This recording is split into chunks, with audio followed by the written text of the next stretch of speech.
Good evening. You're watching the news on Croatian television. In an interview for the Slovenian daily Dnevnik, Slovene Prime Minister Miro Cerar reiterated that Croatia's proposal for resolving the border issue is unacceptable for Ljubljana. Cerar said that Slovenia will continue to insist on the implementation of the arbitration ruling. He added that he expects the European Commission's support in that regard, and brought into question Slovenia's support of Croatia's bid to join the Schengen border regime and the Organization for Economic Cooperation and Development. For us, it is inconceivable that an EU member state does not respect an arbitration decision and the rule of law, which is one of the core values of the democratic world. In doing so, Croatia is violating international law, and if this does not change in the shortest possible time, Slovenia will have to act and use legal measures against Croatia. Croatia withdrew from the border arbitration in 2015 after Slovenia was caught in a material breach of the court's fundamental principles, namely engaging in backroom deals in order to secure a favorable verdict. Following last night's meeting of the HDZ's National Council, at which the Lika Sen branch of the party was dissolved, HDZ leader Andrej Plenković today rejected the possibility of Darko Milinović being removed as Lika Sen county prefect. Milinović recently resigned as the leader of the HDZ's Lika Sen branch after his choice for the director of the Plitvice Lakes National Park was rejected by Environment Minister Tomislav Ćorić. He is a county prefect. He was elected. In my opinion, he did one unnecessary and inappropriate thing. We resolved that yesterday, and I expect the Lika branch of the HDZ to be a winner. The life of a 4-year-old girl was saved today thanks to a successful 12-hour heart transplant at the University Hospital Center in Zagreb. The heart was flown in from Vienna by the Croatian government jet and then transferred to the hospital with a police escort. Catholics in Croatia are observing the Feast of the Epiphany, or Three Kings, today.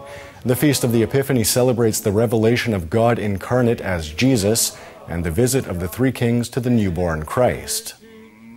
The members of the Kastav men's a cappella choir have restored this tradition of issuing New Year's greetings on the Feast of the Epiphany. We sing authentic songs that were sung long ago. Christians who observe the Julian calendar are celebrating Christmas Eve today. The head of the Serbian Orthodox Church in Zagreb said that he could not help but notice that on a day when God calls for peace, the world is engulfed in discord, violence, inequality, and injustice. Peace within us and here on earth is inseparably connected with heaven. Without our peace with heaven, there can be no peace within us or around us. Only through repentance and forgiveness and seeking forgiveness from others can we be at peace with the entire world. Meanwhile, the Serb National Council organized a Christmas reception today. The event was attended by Prime Minister Andrej Plenković and numerous other political leaders. In his address, the president of the council referenced the works of Croatian Serb poet Petar Preradović. If we were to measure ourselves by this great poet, hate towards anyone, including Serbs in Croatia, would not be a measure of Croatian freedom. All minorities, including the Serbian one, with their diversity, would be a testament to Croatian history and a measure of its current freedom. We are conducting our policies in that vein, and we will continue to do so. This is a Croatian and European policy, a policy we stand behind, and one that I am convinced will contribute to making Croatian society a tolerant one, that dialogue and understanding prevail, that curiosity, interest, and familiarization prevail, and not prejudice, hate speech, or the creation of intolerance in society. The so-called Croatian Ski Week began today as around 220,000 Croatians departed for ski vacations at Europe's top resorts. Austria, France, and Italy are among the favored destinations. However, intensified border controls on the Slovenian side of the Pasjak border crossing caused some major delays this morning. We're going to Italy, but this route, because Pasjak is blocked.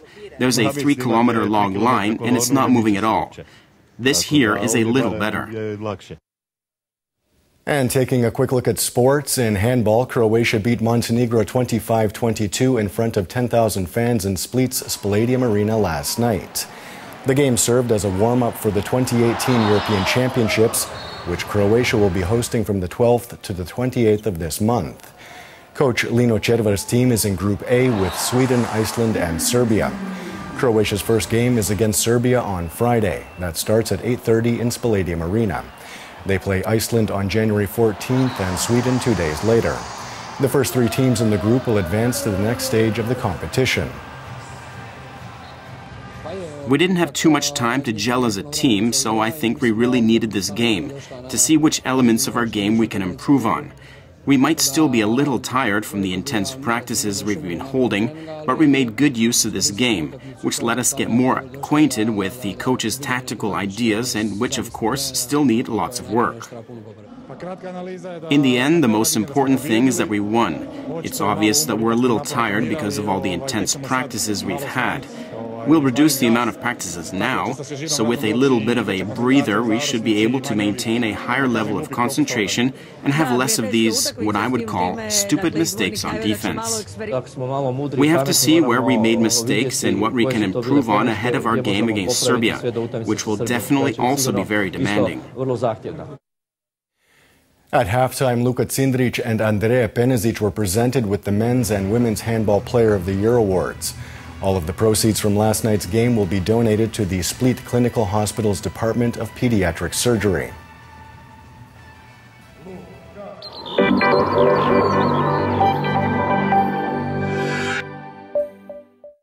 And now the forecast for tomorrow.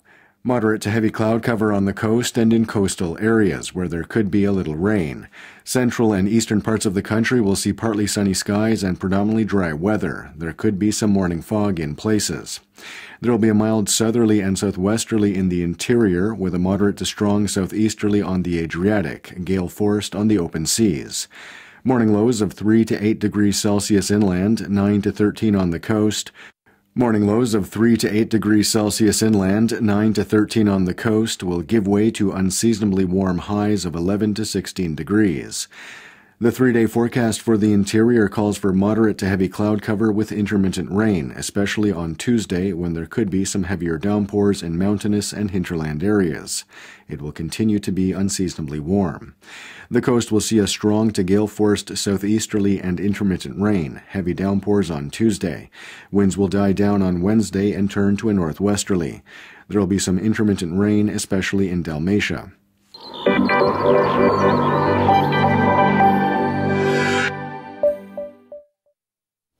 And that wraps up the news. Be sure to join us again tomorrow night.